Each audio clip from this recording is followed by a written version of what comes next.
Hello everyone, this is the Disfunctional Shul number 24, dedicated to the full recovery of Rav Yishai Engelman, a beautiful and wonderful Rebbe who teaches Torah that was hurt as a combat soldier last week and thank God is doing better, and we hope that our words of Torah will continue together with the doctors and nurses to give him a full recovery. So continuing about Nigunim, I just want to make a distinction today that I think is very important.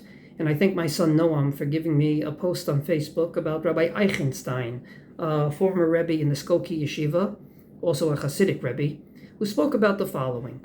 He said that there are certain nigunim that are within a context of a certain part of the year. For example, people that say Hineni Muchan Umezuman before Sfirat HaOmer have a certain nigun with it, like Hineni Muchan Umezuman. I don't say Hineni Muchan Umezuman before Sfirat HaOmer, and I really don't like the nigun, but that nigun puts you synonymous in your brain into the, I would say, Avirah, into the atmosphere of Pesach to Shavuos. Not to mention that beyond Nigunim, Nusach, the way you say Ma'ariv on a Yontiv is different than Shabbos, which is different than the high holidays. And when you mix them up, I think is very unhealthy, because the context puts people in a mindset.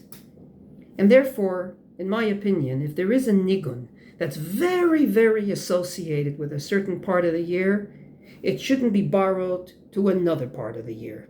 Simply because when you mix things up too much, it doesn't necessarily make a delicious dish.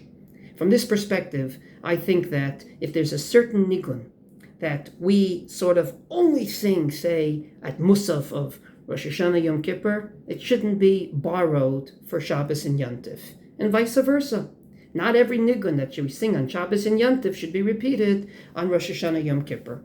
I believe that the healthy intuition of the Jewish people decided that the way to sing Ma'ariv on the night of Rosh Hashanah Yom Kippur was ay, ay, ay, ay, ay, ay, ay, etc., which is different from Yontif, which is different from Shabbos, and to mix them up might not be the best idea. And I just want to add one more thought along that. That should not in any which way, shape, or form corrode or stifle creativity in nigunim, meaning that's specific tunes and nusach that have been very closely associated, but they're very few at the end of the day.